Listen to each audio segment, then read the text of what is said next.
तामिळनाडूचे एक मंत्री उदयनिधी स्टॅलिन यांनी सनातन धर्मावर टीका केली आणि सगळीकडे एकच धुळा उडाला. काहींनी टीका सुरू केली तर काहींनी समर्थन सुरू केलं. पण सनातनवरती टीका करणारे उदयनिधी स्टॅलिन हे काही पहिलेच नेते नाही. याच्याही पूर्वी अनेकांनी टीका केली. दक्षिणेतलेच एक लोकप्रिय नेते रामस्वामी पेरियार यांनी सुद्धा अशाच कठोर शब्दात सनातनवर टीका केली होती. आणि त्याही पूर्वी डॉक्टर बाबासाहेब आंबेडकरांनी केवळ टीकाच न करता थेट हिंदू धर्माला सोडचिठ्ठीच दिली होती. चला तर मग ऐकूया डॉक्टर बाबासाहेबांचे हिंदू धर्मावरती नक्की काय आक्षेप होते त्यांच्याच एका दुर्मिळ अशा भाषणातून. आम्ही हिंदू समाजात हीन गणले आहोत. इतकेच नव्हे तर हिंदूंच्या असमानतेच्या वर्तणुकीमुळे आम्ही सर्व हिंदुस्थान देशामध्ये सर्वांपेक्षा हीन गणले गेलो आहोत. हा कलंक धुवून काढण्याकरता, नरदेहाचे चीज करण्याकरता जर कोणता एखादा उपाय असेल तर तो म्हणजे हिंदू धर्माचा, हिंदू समाजाचा त्याग करणे हाच होय. हिंदू धर्मात तुम्हाला स्वातंत्र्य आहे काय? ते मिळवण्याचे कोणत्याही प्रकारचे द्वार खुले नाही. त्याला तुझ्या संपत्तीला कोणीही हात लावू शकणार नाही. तुझी संपत्ती उपभोगण्यास तू स्वतंत्र आहेस असं सांगणं म्हणजे त्याची थट्टा करणं होय. अस्पृश्यांनी चांगला पोशाख घालून हिंडावे असा हक्क कायद्याने दिला आहे. पण हिंदू समाज तसे कपडे वापरू देत नाही. तर मग त्या हक्काचा उपयोग काय? ज्या हक्काला समाजाची आडकाठी आहे, हरकत आहे, तो हक्क कायद्यानं जरी दिला असला तरी त्याचा काही उपयोग नाही. अस्पृश्य लोकांना कायदेशीर स्वातंत्र्यापेक्षा सामाजिक स्वातंत्र्याची जास्त जरुरी आहे. सामाजिक स्वातंत्र्य जोपर्यंत तुम्हाला प्राप्त होत नाही तोपर्यंत कायद्याने कितीही स्वातंत्र्य दिले तरी त्याचा काहीही उपयोग होणार नाही. मनुष्य मात्राला जितकी शारीरिक स्वातंत्र्याची आवश्यकता आहे तितकीच मानसिक स्वातंत्र्याचीही आहे. ज्याचे मन स्वतंत्र नाही तो मोकळा असून गुलाम आहे. ज्याचे मन स्वतंत्र नाही तो जिवंत असून मेला आहे. मनाचे स्वातंत्र्य ही जिवंतपणाची साक्ष आहे. जोपर्यंत तुम्ही हिंदू धर्मात आहात तोपर्यंत तुम्हाला विचार स्वातंत्र्य प्राप्त होऊ शकत नाही. यावर कोणी असे म्हणतील की हिंदू धर्माने केवळ तुमचेच मानसिक स्वातंत्र्य हिरावून घेतले आहे असे नव्हे, तर हिंदू धर्माला प्रमाण मानणाऱ्या सर्व जातींचे मानसिक स्वातंत्र्य हिरावून घेतले आहे. हिंदूंमुळे सर्वच बौद्धिक गुलामगिरीत सापडले आहेत हे खरे, पण या बौद्धिक गुलामगिरीचे दुष्परिणाम सर्वच जातींना सारखे भोगावे लागत नाहीत. स्पृश्य वर्गाच्या ऐहिक सुखावर या बौद्धिक गुलामगिरीचा कोणत्याही प्रकारचा अनिष्ट परिणाम होऊ शकत नाही. हिंदू समाजाच्या व्यवहारात त्यांना वेदांनी आणि महाजनांनी उच्च पद दिलेले आहे. दुसऱ्यावर हुकूमत गाजवण्याकरता त्यांना अधिकार दिलेला आहे. सारा हिंदू धर्म वरिष्ठ वर्गाच्या हिंदूंनी वरिष्ठ वर्गाच्या संवर्धनाकरता रचलेला आहे.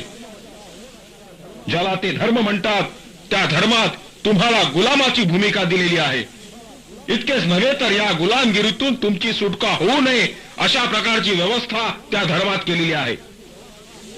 म्हणून हिंदू धर्मातील या गुलामगिरीतून सुटका करून घ्यायची तुम्हाला जितकी जरुरी आहे तितकी उच्चवर्णीयांना नाही. तुम्हाला जर स्वातंत्र्य हवे असेल तर तुम्हाला धर्मांतरच केले पाहिजे. अस्पृश्यता निवारणाची आज जी चळवळ चालू आहे त्या चळवळीवर अशी टीका करण्यात येते की तुम्ही आपापसातली जातीभेद, अस्पृश्यता नाहीशी करा, मग आमच्याकडे दाद मागण्यास या, असा साळसूतपणाचा सल्ला त्यांना देण्यात येत असतो. अस्पृश्य वर्गात समाविष्ट असलेले लोक आपसात जातीभेद पाळतात आणि काही अस्पृश्यता पाळतात. या गोष्टीचा इन्कार करता येणं शक्य नाही. तरीही या अपराधाला ते कारणीभूत आहेत असं म्हणणे निखालस खोटे आहे.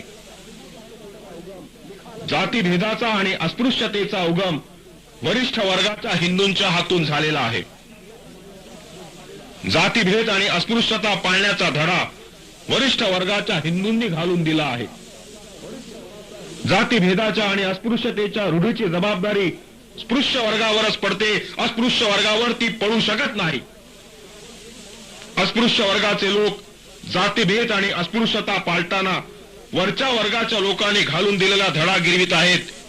त्याचे पाप ज्यांनी तो धडा दिला त्यांच्यावर येऊन पडते, ज्यांनी गिरवला त्यांच्यावर येऊन पडू शकत नाही.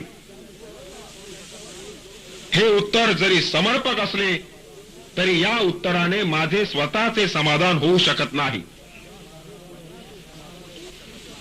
ज्या कारणामुळे अस्पृश्यता आणि जातीभेद हा आपल्यामध्ये शिरला त्या कारणाला आपण जबाबदार नसलो तरी जो जातीभेद आणि जी अस्पृश्यता नांदत आहे तिचा धिक्कार न करणे, ती आहे तशीच चालून देणे आपल्याला इष्ट नाही. ती घालविण्याची जबाबदारी आपल्यावर आहे. महारातील शिकला सवरलेला वर्ग घेतला आणि ब्राह्मणातील शिकला सवरलेला वर्ग घेतला तर अस्पृश्य वर्गातील सुशिक्षित वर्ग जातीभेद मोडण्याला जास्त अनुकूल आहे. ही गोष्ट कोणासही कबूल करावी लागेल. आपण जातीभेद पाळतो, अस्पृश्यता पाळतो. याचे मुख्य कारण ज्या हिंदू धर्मात आपण आहोत तो धर्म तसे करावयास सांगतो म्हणून आपण जातीभेद पाळतो.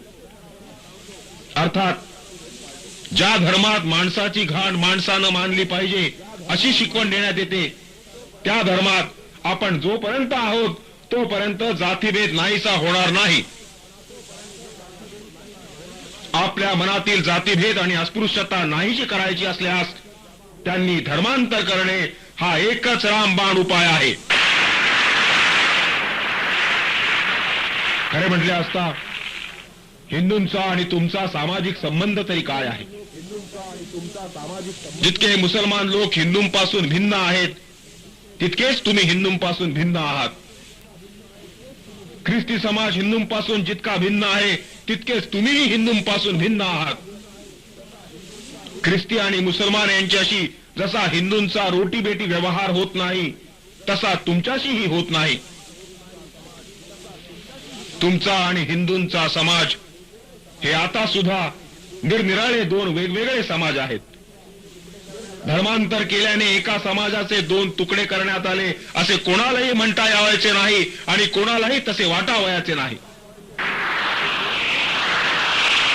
धर्मांतराचे महत्व तुम्हाला जरी पटले नसले तरी नामांतराचे महत्व तुम्हा सर्वांना पटले आहे. तुमच्यापैकी कोणालाही तुझी जात काय म्हणून विचारले तर ती चोखामेळा, हरिजन वगैरे सांगतो, पण महार असे सांगत नाही. नामांतर करण्याची जरुरी पडल्याशिवाय कोणीही नामांतर करणार नाही. अशा प्रकारे नामांतर करण्याचे कारण अगदी सोपे आहे. अपरिचित अशा माणसाला अस्पृश्य कोण आणि स्पृश्य कोण हे सांगता येत नाही आणि म्हणून जोपर्यंत जात कळत नाही तोपर्यंत स्पृश्य हिंदूंच्या मनात कोणत्याही प्रकारची दूषित भावना उत्पन्न होत नाही. प्रवासात अपरिचित स्पृश्य आणि अस्पृश्य बंधुभावाने वागत असलेले दिसतात. एकमेकांपासून विडीपान घेतात, परंतु त्याच माणसास ज्याच्याशी आपण व्यवहार करतो त्याची जात कळली आणि तो अस्पृश्य आहे असं समजलं की त्याच्या मनात तिरस्कार उत्पन्न होतो. त्याला तिडीक येते आणि आपल्याला फसविले म्हणून त्याला क्रोध येऊन प्रवासात जडलेल्या मैत्रीचे पर्यवसान शिवीगाळीत आणि मारामारीत होते. तुम्हाला ही जी जातीवाचक नावे प्राप्त झाली आहेत त्या नावांना इतकी दुर्गंधी लागलेली आहे की त्याचा उच्चार केला असता स्पृश्य लोकांना मळमळून येते.